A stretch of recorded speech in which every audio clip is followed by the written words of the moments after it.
Jessica Iskandar dikabarkan hamil lagi, mendadak tulis pesan untuk Vincent Verhaeghe. Jessica Iskandar mendadak buat heboh karena kabar hamil lagi. Dikabarkan hamil lagi, Jedar mendadak buat surat ini untuk Vincent Verhaeghe. Artis cantik Jessica Iskandar kini sedang menikmati kebahagiaannya usai menikah dengan pria tampan bernama Vincent Verhaeghe. Sosok Vincent Verhaeghe sendiri bukanlah orang sembarangan.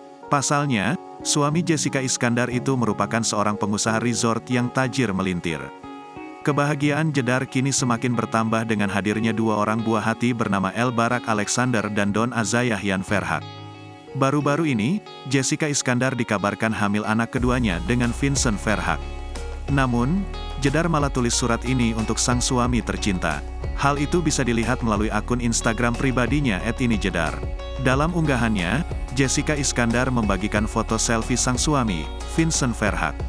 Ia juga menuliskan sebuah surat terbuka untuk sang suami tercinta. Tak lupa, Jedar ungkapkan rasa sayang dan cintanya untuk Vincent Verhaeghe. Ibu dua orang anak itu juga mengucapkan terima kasih pada sang suami yang sudah setia mendampinginya selama ini. Sontak unggahan tersebut langsung dibanjiri komentar dari para netizen.